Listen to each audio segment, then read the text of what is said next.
Hi, I'm Mike Papantonio, and this is America's Lawyer. Hillary Clinton's former campaign manager claims that Hillary personally authorized the release of false information linking Donald Trump to a Russian bank, and this move set a series of events into motion that hurt America to this day. We're going to talk about the details. The Supreme Court overruling Roe might be a big issue now, but is it going to anger enough people in the next election in November? Polls suggest that it won't. And the crypto crash has sent investors into a panic, but there are many more reasons why these investors should be worried about their money. All that and more, it's coming up right here on America's Lawyer. Don't go anywhere.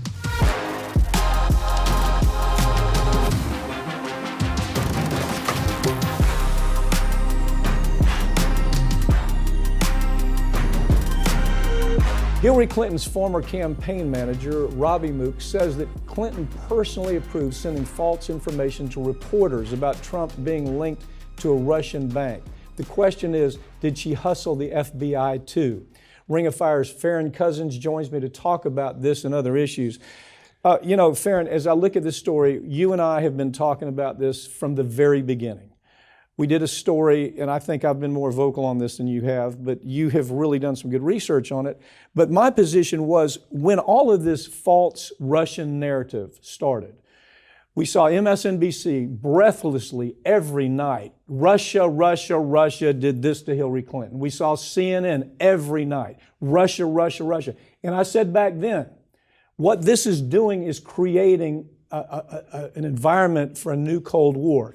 She knew that was going to happen. I promise you, she understood that in order to save face, how do you lose to a bumpkin like Donald Trump? I mean, how do you lose to that awful character, Donald Trump? She did it.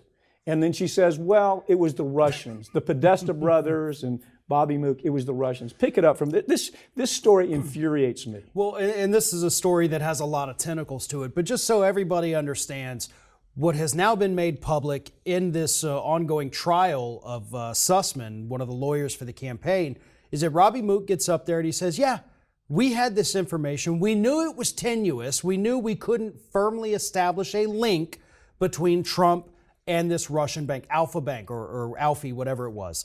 So we presented it to Hillary, and Hillary, I said, I want to go and give this to reporters, and she signed off on it. So they gave it to the reporters at Slate, and they said, we were hoping they would be able to vet it and give their best analysis of it and maybe establish a link, which of course didn't exist, but they asserted it anyway. And that just set, like you said, this chain of events in motion that is affecting U.S. foreign policy now, today. This may end up in a damn world war. And she and Bobby Mook and the Podesta brothers, this all began when they were so incompetent to lose to this loser Donald Trump, who everybody for good reason hates. He's a hateable guy. How do you lose to him? So she has to save face, and she puts all this butterfly effect into motion. Before you know it, we've got people like Rachel Maddow breathlessly reporting this narrative, even though it wasn't true. She knew it wasn't true. Now Sussman is saying it wasn't true. We know what happened here. And nevertheless, the New York Times, when they did a story on that, on when Sussman took the stand and said, hey, Hillary Clinton agreed to put this into play. New York Times didn't even report that. CNN, interestingly enough, this is really an irony. CNN did a story on it where they attack Hillary Clinton. I mean, it's full attack. CNN. These are the people who every night were breathlessly, like crazy people, telling this story. And why? It's good for CNN. Now we're potentially in a damn world war, this close to a world war. And we said it a year ago, 2 years ago, when all this started taking place. Right. Look, the Mueller investigation ended, and I know a lot of people thought, oh, this is going to take him down. They were not able to establish the links between anyone in the Trump campaign, or anyone in the Trump family, I should say, and Russia. Okay, it simply didn't happen. We've vetted it, we've looked into it, it wasn't real. You know, regardless of what people wanted to think, the investigation concluded, and that's what happened. But as you said, you know, this butterfly effect, what we're dealing with today, think back to when Russia invaded Georgia. I believe 2014-ish. Great example. Obama was able to not only, come out there very strongly and condemn Russia's actions, but also talk to them, Yes. which is something we have not been able to do with Russia as they continue their attack on Ukraine, because we've spent the last 5 years telling the world that this is the worst country on the planet, they're evil, and we have to destroy them. Poor Hillary Clinton, they Right. cost her the bullshit. They didn't cost her the election, she cost herself the election. And right now, if you follow the news, I mean from very good commentators that understand what geopolitics looks like, they're all saying we're this close to a damn war in Europe because of this woman. I mean, if you back up on it, that's what's happening here. We lost all our standing to negotiate in any way with Russia, to talk with them like reasonable, responsible adults. And it did all start, I mean, let's be very honest, it started with this big lie. Yeah. Because just 2 years before this lie rolled out, we were able to sit down at the table with them and strong arm them a little bit. Sure, Obama did. But because we still had some kind of relationship there, we were able to put the brakes on Russia doing so much worse, like we're unable to right now. Okay, let me ask you something. How is it in this three-year study, Mueller investigation, how is it that he didn't identify this Sussman issue back then? You follow me? Yeah. Doesn't that cause a little bit of concern? Mueller, everybody's saying this is a put-up deal. He's going to come home with Why would he not have identified this very thing that now Durham's has uncovered? Sussman is in the target zone. You've got Mook admitting, the Wicked Witch started all of this. I mean, that's kind of how this thing plays out, isn't it? Yeah, but I think with the Mueller investigations, because he never looked at that side. Yeah. He only wanted, okay, you want me to see if Trump's linked to Russia? I'll see if Trump's linked to Russia. I'm not going to go into any of these, reports from, this weird thing. Maybe there's something with the bank. Maybe there's not. We've got this internet data that we can't make sense of. It's this bizarre love affair that Democrats have for the Clintons is totally beyond me. You can tell them a story like this, they're going to come to her defense. Oh, how dare you attack Hillary Clinton? I'm attacking her because she's put us inches away from a damn Cold War that might just escalate into a war in Europe, real war, missiles being fired to Poland, other places all around Europe involving the United States. And so if you can't get mad at that, buddy, you're just way too tribal. If Roe gets overruled, Democrats are hoping it's going to give them an edge in November, but polls are saying it just won't happen. When the ruling was leaked, I thought, thank goodness, this is something that maybe the Democrats can grab a hold of. They can energize their base, because they have to. They've got to energize their base. And when I saw Roe v. Wade, I thought, okay, good. This is the chance for them to do something with it. What's your take on it? I had thought from the beginning, just because you and I have been doing this for so long, we have seen outrage after outrage in 20 years of doing this. We have seen so many things going all the way back to the Bush administration where we would sit and have conversations saying there's no way Republicans can walk away from this. They're done.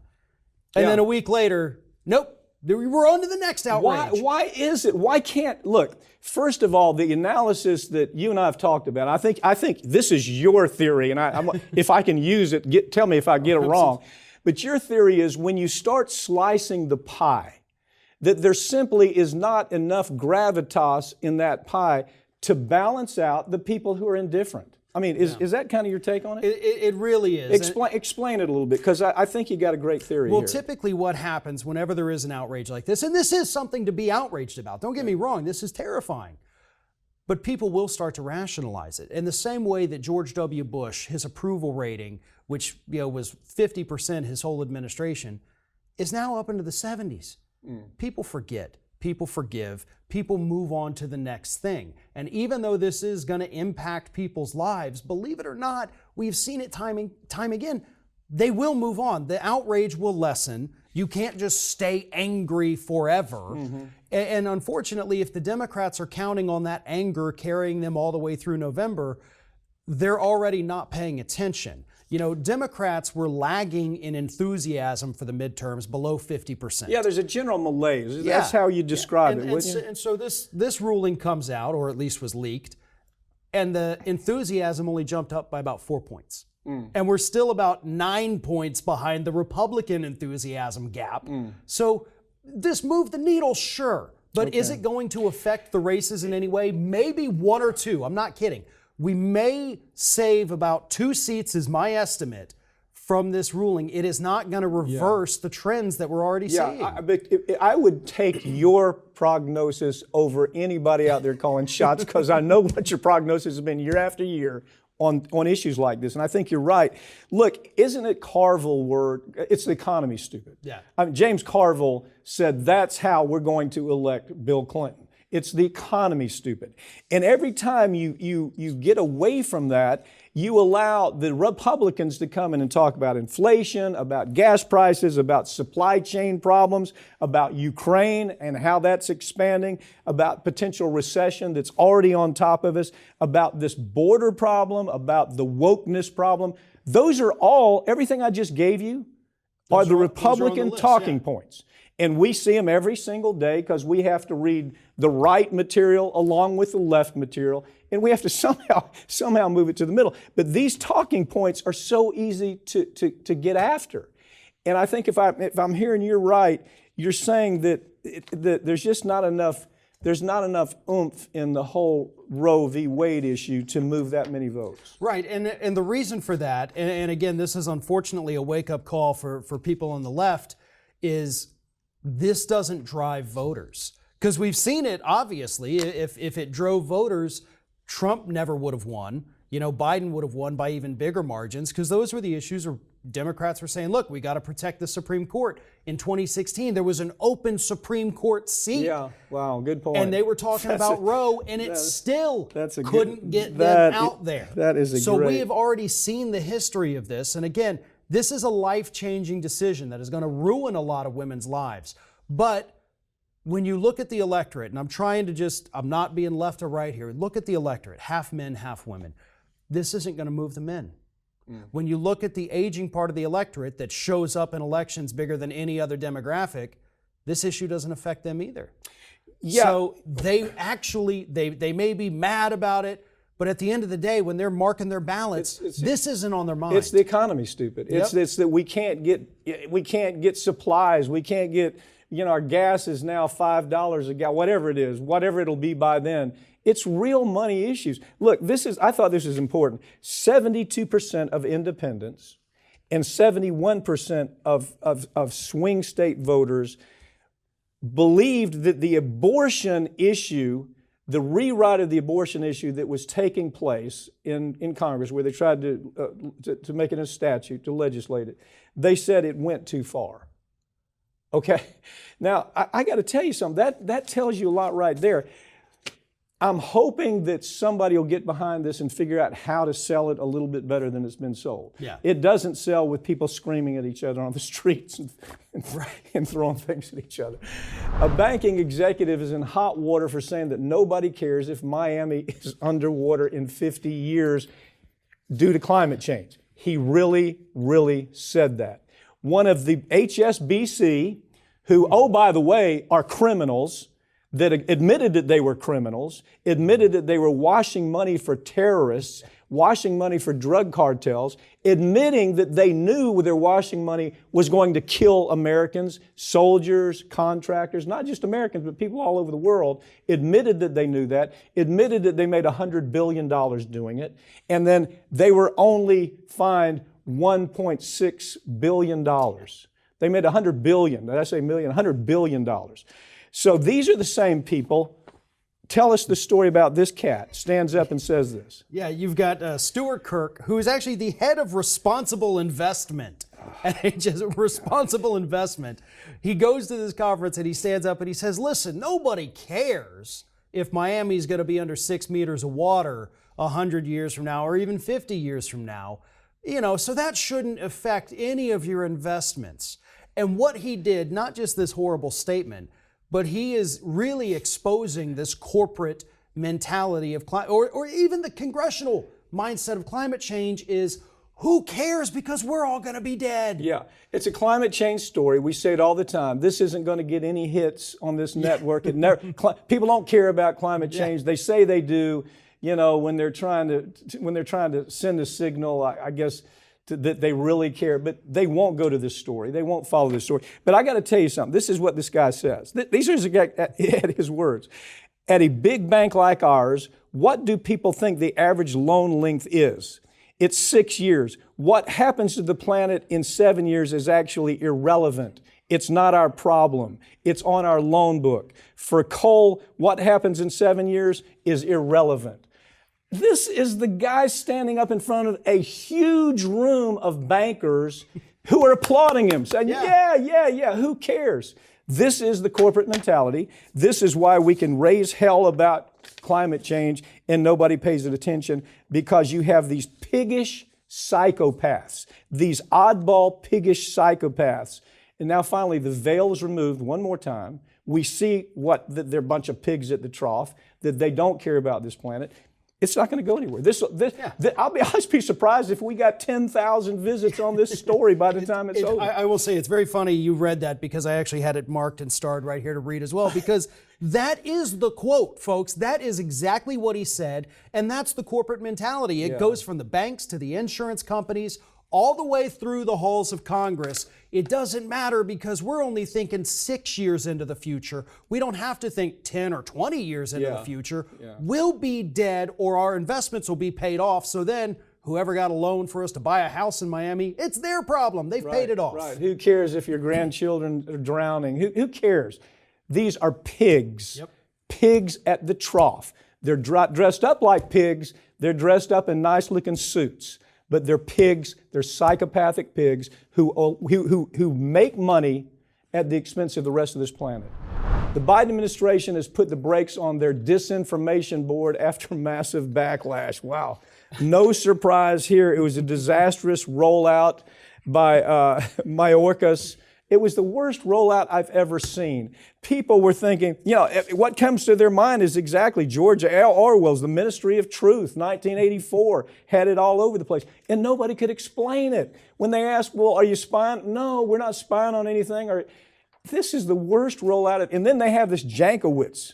Oh my God, what an oddball, running the whole program. Right, all the videos that emerged about her, you know, certainly didn't help. She's now resigned, thank goodness. Yeah. But this really was, I have to say, one of the dumbest decisions that we have seen coming from the top of an administration in a very long time. In an election year where you're already getting your butts kicked, in an election year where Republicans are already screaming that your party is censoring the other one, you roll out a thing and say, okay, guess what? The government is going to start censoring.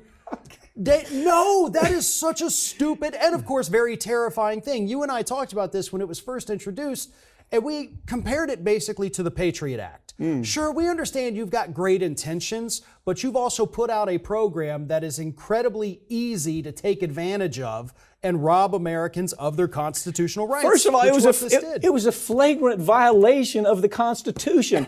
Anybody who took a damn civics class would see that, but not the Democrat leadership. Oh, this is a great idea. Now, let me defend Biden on this. I don't believe Biden even knew what was going on. Right. When he first heard about this, I got to tell you something. He was as horrified as everybody, because the guy's taking a constitutional law course. But he was as upset as everybody. It shuts it down. But that tells me something. That tells me who's in charge of what's going on, and are they checking with Biden before they make these big moves? This rollout he's not in charge. I mean, that's the problem. He's just not in charge. And so these characters that are making the decision just unload on him. It's propaganda. This is what was going to be propaganda. And the next party that was going to be in control, with the Republicans, they'd have a lot of fun with it, wouldn't they? Yeah, they absolutely would. You know, if Democrats use this and say, oh, well, these sites over here are putting out disinformation about health or climate or whatever, the Republicans, when they take back over, are going to say, okay, well, these sites over here are putting out disinformation about the government, about this administration. We have to shut them down. It's a tit for tat back and forth. Who's in charge, Farron? I mean this seriously. Who is in charge? It's the old guard Clinton folk from the 90s that Biden has brought back into this administration. All these advisors, it's the same people that have been skulking around D.C. for 30 years. They feel like they've paid their dues. They want back in. Those are the people calling the shots. Okay. You know, and until we get rid of those people, you know, we're still a generation away from decent democratic politics, because this old guard, the Carville folks, who was brilliant in the 90s, not so much anymore now. Out of touch. Totally. But they have to go away. Yeah. And Biden, unfortunately, to a degree, still holds on to these people like they know I saw better. the Podestas are back. Did you see that? Literally, the Podestas are back. That's how crazy it is. All right, so the National Labor Board has uncovered an even more evidence against Amazon trying to bust up unions. Now, you raised this to me, and I just think you were completely correct. This tells me maybe that we shouldn't be giving $10 billion to the folks running Amazon, which is what we've done. We gave Bezos, the government, just a couple of months ago. Yeah. Gave him $10 billion, and he at this point is probably one of the premier union busters in the country. And we shouldn't reward that. I think Bernie Sanders came out and said, this is crazy. Yeah, Bernie is about the only one who says, you know, wake up, people. This is insanity. Giving this company billions of dollars while they're spending millions to bust up these unions. And of course, what we found now is, or the Labor Board found, is Amazon is sitting there threatening their employees with wage cuts if they vote to form a union. And of course, they're doing it in their very corporate lawyery kind of way, saying, well, we're going to have to drop you all down to the state minimum wage here if you vote to form a union, because we got to keep wages with your union contract, but that's going to take a couple years to negotiate fully. So you're down to, you know, whatever your state's minimum wage is. And didn't they take benefits away? Yep. I'm going to take no your benefits. insurance, no benefits, no. I mean, so here we got a guy that, oh, by the way, everybody's seeing it. Is he positioning himself for a run for president? I mean, that's kind of the next thing we see out of this. Out of Bezos, isn't it? It feels like it's happening because he is starting to get more vocal about politics, whereas he hadn't necessarily been before. He's got a huge platform to back him up with the Washington Post. I mean, that used to be, look, in the early days of this country, when you owned a newspaper, you could do whatever the hell you wanted. Not so much anymore. Right, not so much anymore, yeah. but it's still a pretty big power to have behind you. Mm-hmm. And Bezos, again, with his constant interjections into politics, he's following Elon Musk, but Bezos is positioned. He's got a highly successful company, one that whether you love him or hate him, everybody uses it, let's be honest. And he's got the name recognition. Biden and Trump are both horrible in the polls. Majority of voters want a third-party candidate. Of course. That lane is open for Bezos, and he's probably worse than both of them put together. Kind of like, who was the guy, the third party that ran Perot. Ross Perot. Look, the average person out there says, well, my God, he's built a big business. He must be a smart guy. He's been to space. Let's make him president of the United States. It could happen. They would do it. I think that's what Bezos is up to, even though he's just trashing the possibilities of these workers having any unions at all. And it doesn't bother anybody. Let's give him $10 billion. Polls are currently showing that the Democratic Party is just about as unpopular as ever.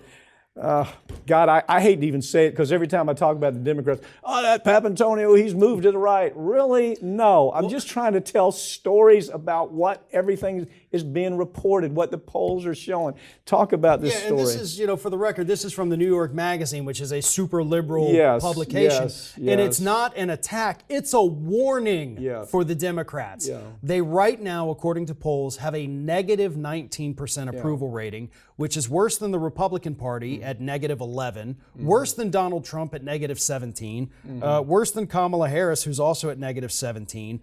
But the fact that the Democratic Party let me ask you something. Give me round that out a little bit, these numbers, the minus 17, minus 19. Yeah, it just means that there's 19% more who say that they have an unfavorable view than a favorable view. Okay, right. And when you have a Republican Party that to this day denies the results of the 2020 election, you got the Capitol riot, you've got all these nut jobs out there defending white supremacists, and when the general public looks and says, but I still like them better than the... How did this even happen? How is that even possible?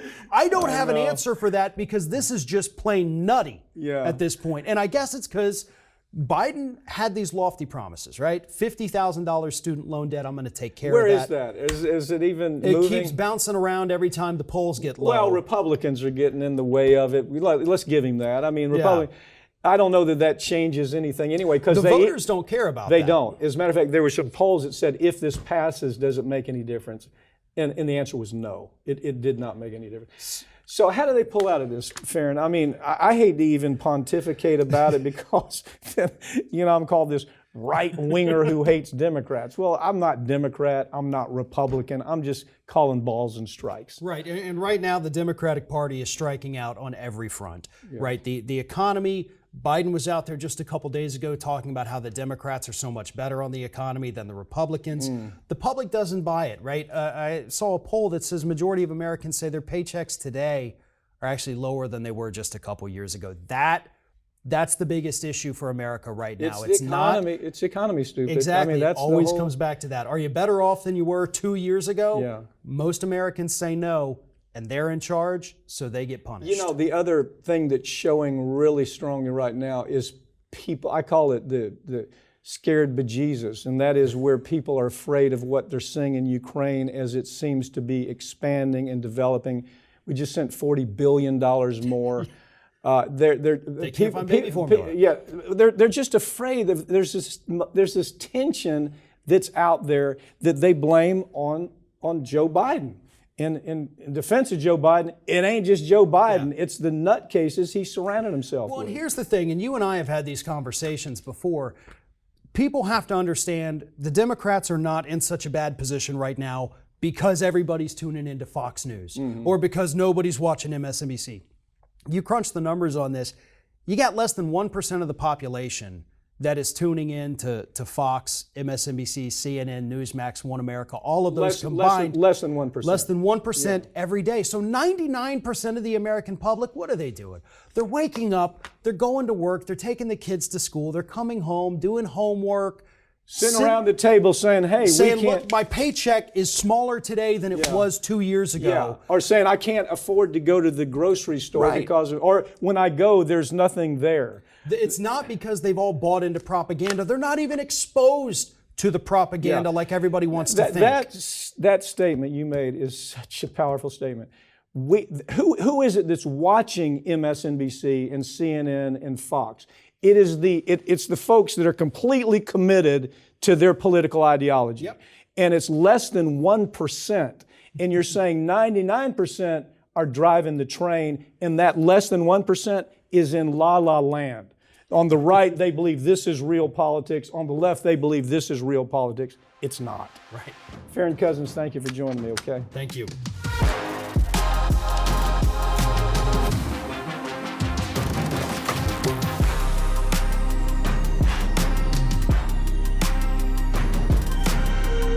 The crypto crash might be making headlines, but crypto theft and crypto fraud should be the focus for regulators right now. It's an ugly story. Joining me to talk about it, this financial Wild West that's taking place, is attorney Michael Bixby. Michael, first of all, the whole crypto scene is kind of hard to follow to begin with. But then when you start saying this fraud has taken place, this scam has taken place, you start wondering, should I be messing with crypto? What are the types of fraud that we're seeing? What's happening out there? I think you're exactly right, Wild Wild West, because it's something that's been new for a number of years. People have been interested in it, and you hear about all these wonderful, crypto things that are going on, and people are making a bunch of money, and there's all these trappings with it. And so you've seen a lot of sophisticated scams, and Pat, that's the most amazing thing of the types of scams you're seeing. People where money's being stolen from people, SIM swaps. People are fraudsters are taking control of people's phones and getting into their accounts, getting into their Coinbase account, getting into their crypto account. Okay, but part of the problem is the whole idea behind this crypto is to have the secrecy. But with that secrecy, there's a trade-off, isn't there?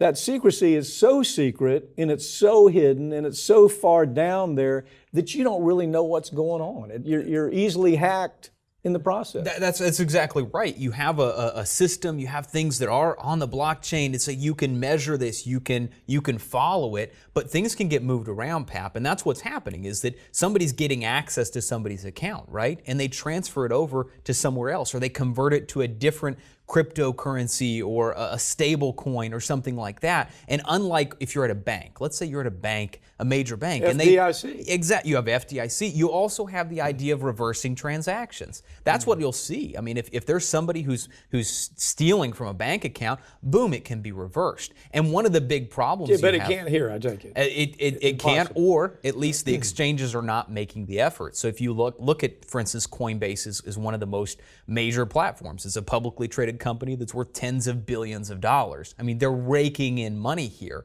But what happens when somebody's a regular person, and we're not talking about, these aren't, this is a mega national corporation. We're not talking about Tesla getting scammed and Elon Musk getting scammed. We're talking about regular folks who either are getting scammed by someone and they're basically having these platforms, they're using the platforms as an instrumentality. The criminals are saying, we know we can get away with it here. We know we can sneak in under the radar because frankly, here's one of the big issues, there's not enough support. I mean, there's been several exposés on this, for instance, with Coinbase, where they don't have enough customer support agents. There aren't enough agents to actually investigate the fraud, investigate the wrongdoing, and stop it from happening. Well, okay, you raised something really important. Okay, but in 1 year, they took a look. It was more than 7,000 people that were scammed for in excess of $80 million.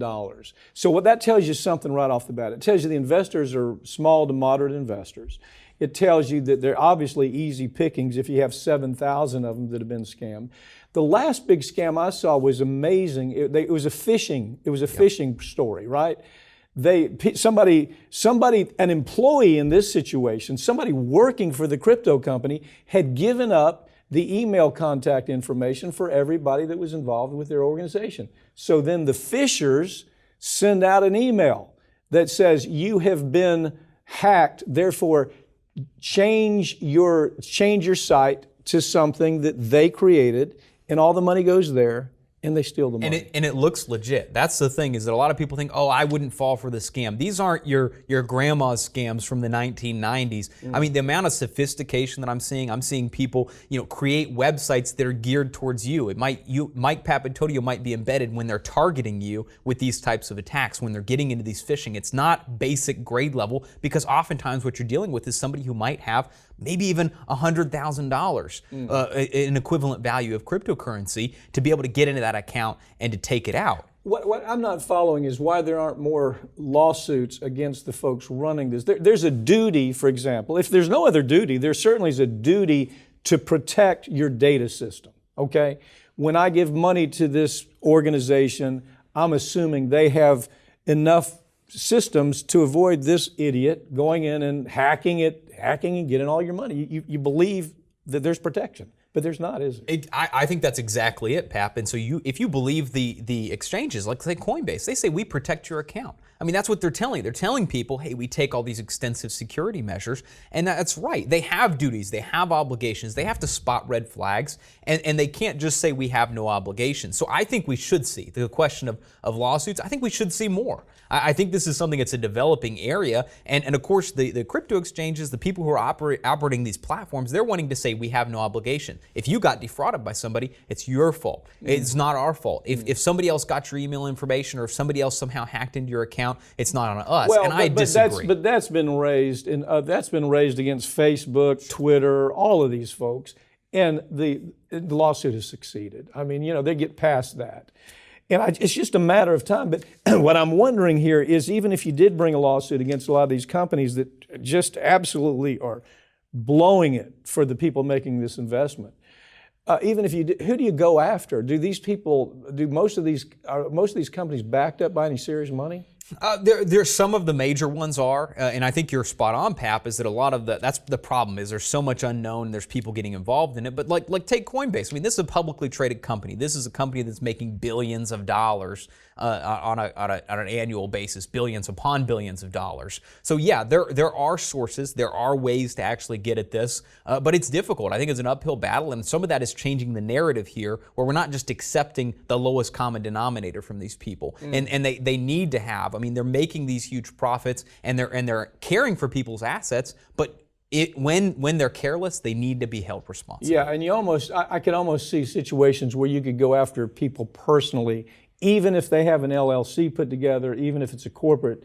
I see ways to pierce that corporate protection for people that are putting these crypto companies together, and I think that's something the lawyers need to be aware of. Okay, so look, it has potential. But it's never going to grow to its potential unless you fix the problem. How do you fix this problem? And I think it needs to be more clear oversight, and that's where crypto has largely evaded, say, the SEC, because they say, oh, it's not securities, and it's evaded some of the bank stuff that the banks are required because, oh, they're not banks, they're a money transfer business. And so I think this requires more swift action, frankly, nationally, on what the obligations are, and I think they need to be high obligations because people do trust them. People are relying on them and their credibility. So I think we need a better scheme that's not just letting them fly under the radar, which is what's happened for far too long. Well, government's tried to do that, but then you have the Fed that hates this kind of thing, and so the question is, people are even looking at the government's attempt to maybe get control of this. And I don't blame them. I mean, anytime you have the SEC involved, it's like thugs looking after thugs. Who has faith in the SEC? But anyway, Michael, thank you for joining us. And I think it's just buyer beware. It's caveat emptor at this point, isn't it? That's right. And I don't know that you can do due diligence to really protect yourself. Do you? I think it's very, very difficult, and I think that's where people rely on the companies to do it. You trust, and people want to be able to trust, and that's where the problem comes in, Pat. But I think it's going to be interesting. We're going to keep a close eye on this, monitor how this develops, and keep looking for ways we can try to best help the people who've gotten into these situations. Thanks for joining me. Thanks, Pat. That's all for this week, but all of these segments are going to be available this coming week right here on YouTube channel. And you can follow us on Twitter at America's Lawyer. I'm Mike Papantonio, and this has been America's Lawyer, where we tell you stories every week that corporate media won't talk about because their advertisers won't let them or their political connections don't allow for it. We'll see you next time.